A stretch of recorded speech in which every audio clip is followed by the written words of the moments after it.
Alright, before we dive into the tax return, let's look at this.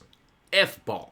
So, as the name suggests, it's not an IRS form. Okay? This is called the FBAR, short for Foreign Bank and Financial Account Reports. And this is not filed, not attached to your 1040 or corporate return. You file that separately. And this dedicated to the FinCEN. So basically, we can also call that FinCEN Report 114. Okay? So it's a mandatory US government form, and you need to use that to report foreign financial accounts. So remember, this is a mandatory. This is the thing that you got to do. And you know what? This is a gotcha, because you know what? Some people may say, well, I justify every tax return and I should be fine. But you know what? This should be filed separately, and it got a really low threshold. It's more than aggregated more than 10,000 US dollars. And then you know what? You have to file this. You have to file that separately. And you know what?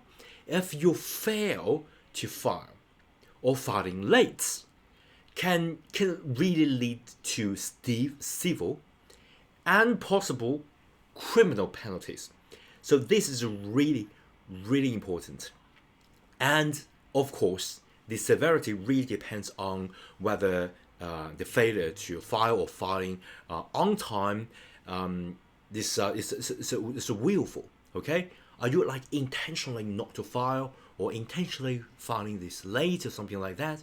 So you should really treat this with 100% or 120% of your focus. If you got the requirement, if you reach or exceed the threshold, do you file this?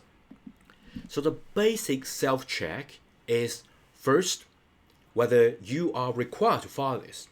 So if you are a US person, okay, so the definition of US person is that, you know, if you are US citizens, or if you're US residents, or if you are an entity, if it is a corporation, partnership, trust, etc., all that under the US law.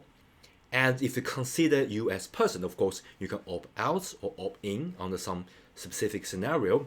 But under all these scenarios, as long as US person, and you have a financial interest or signature authorities over, or over one or over multiple foreign financial accounts, and the aggregated amount is not just the one account, the aggregated maximum value of all these foreign financial accounts at any time during that calendar year, while you're required to file, right, during the calendar year, exceeds 10,000 US dollars. This is a really low threshold.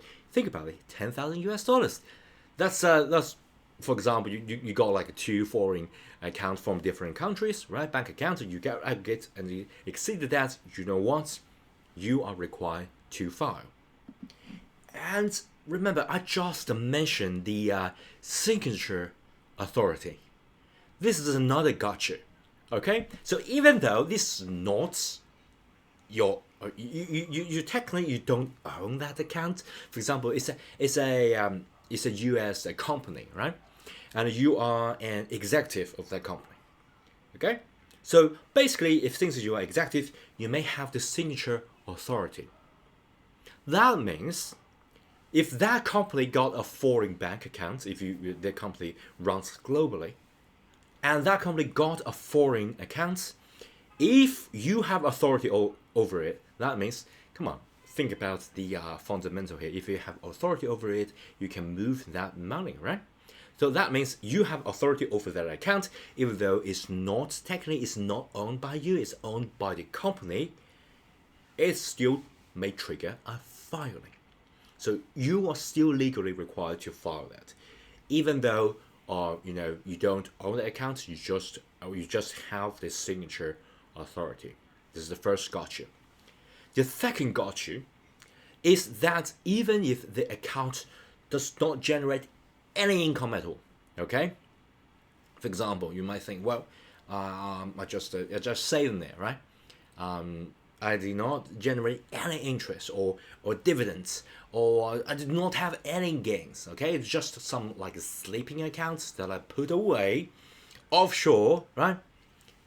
As long as you reach that threshold, you still must report it.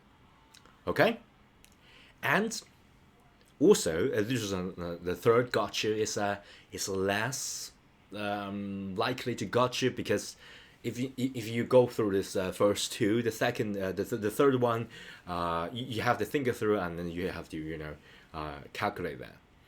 Is that it's aggregate maximum value. Okay, so basically you are going to convert, if you own that in foreign currency, you're going to convert that to USD and sum them up. Even though you got like one account that maybe less than this amount, but if you first aggregate up and then you convert that into USD, then if you go over 10,000 US dollars, you must file.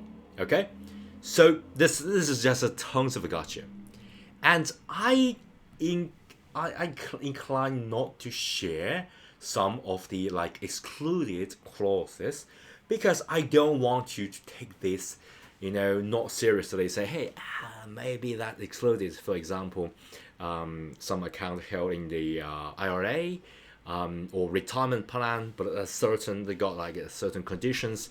I don't want to share too much, because I wanted to self-check. Okay, as long as you think, well, maybe you like conform to any of this, okay, do check with a professional and go through all this to fulfill your file duty.